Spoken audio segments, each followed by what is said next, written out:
You ever notice how some people can go weeks without talking to anyone and seem totally fine, while others start spiraling if they don't get a text back within an hour? There's something deeper going on there, and it's not what most people think. We live in a world that treats loneliness like a disease. If you're not constantly surrounded by people, posting group photos, making weekend plans, something must be wrong with you. But here's what nobody talks about. There's a massive difference between being lonely and being alone. And confusing the two is one of the biggest psychological traps you can fall into. Loneliness is that ache you feel when you're disconnected from people you actually care about. It's waking up and realizing nobody really knows you. Not in any real way. But being alone, that's just a state. You can be alone and feel completely at peace. You can also be surrounded by 50 people at a party and feel more isolated than you've ever felt in your life. The people who have few friends or even no close friends aren't all the same. Some are genuinely suffering. Some are perfectly content. The difference isn't in the number of relationships. It's in whether what they have matches what they actually need. You probably know someone who has 2 or 3 people they trust completely, people they've known for years, and they're good. They don't need more. Then there's someone else with hundreds of contacts, always busy, always making plans, and they still feel empty. The second person isn't more connected. They're just more distracted. What really matters is whether you feel seen. Whether the people in your life actually understand you, or if you're just performing a version of yourself you think they want to see. And a lot of people with smaller social circles figured something out early. They'd rather have silence than surface-level conversation. They'd rather be by themselves than pretend to care about things they don't. That's not a flaw. That's just different wiring. Some people recharge by being around others. Some people drain their entire battery doing it. If you're the second type, you've probably spent years thinking you're broken. That you need to fix yourself, become more outgoing, more social, more like everyone else. But what if you don't? People who are comfortable with solitude tend to have something most people struggle with. They can sit with their own thoughts without panicking. They don't need constant noise, constant validation, constant distraction to feel okay. Not because they're cold or disconnected, but because they've learned to regulate their own emotions without outsourcing that job to someone else. Most people can't do that. They feel something uncomfortable and immediately reach for their phone, scroll through messages, call someone. Anything to avoid sitting with whatever's going on inside. But people who are fine being alone, they've learned to be their own company. And that changes everything.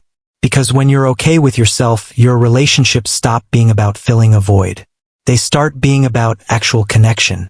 You're not reaching out because you're desperate. You're reaching out because you genuinely want to. And the people who respond to that, those are the ones worth keeping. It's why someone with 3 close friends can feel more fulfilled than someone with 30. They're not spreading themselves thin. They're not performing. They're just being real with a few people who actually get them. And that's enough. But let's not pretend being okay with solitude makes you immune to loneliness. You can go months without feeling like you need people, and then one day it hits you. That quiet ache. That sense that maybe you've isolated yourself too much. And that's okay. That's part of being human. The real danger isn't in having few friends. It's in convincing yourself you don't need anyone at all. Because we do need connection, just not in the way society keeps telling us we do. We don't need a packed calendar. We don't need to be popular. We just need a few people who understand us, who we can be honest with, who don't require us to be anything other than what we are. And if you don't have that right now, it doesn't mean you're doing something wrong. It just means you haven't found those people yet. Or maybe you have and you're just learning how to let them in.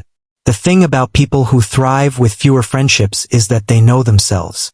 They've spent enough time alone to figure out who they are without someone else's voice in their head. They don't need constant feedback to know their worth.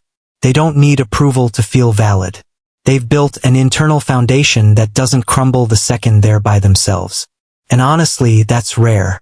Most people are terrified of their own company. They've never learned to just be. They need the noise, the distraction, the constant interaction, because silence feels too heavy. But if you're someone who finds peace in solitude, you've already done the work most people avoid their entire lives.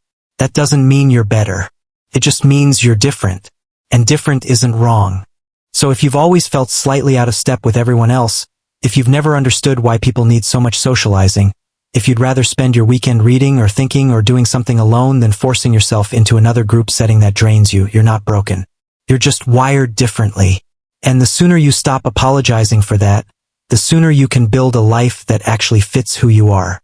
Because at the end of the day, the number of friends you have means nothing. What matters is whether you feel connected to the people in your life, and whether your life actually reflects what you need. Not what someone else told you you should need. What you actually need. And sometimes that's less than you think. Sometimes it's just one or two people who really see you. Sometimes it's just yourself. And that's enough. If this resonated with you, subscribe. This channel breaks down human behavior in a way that's honest and real. No fluff, just clarity.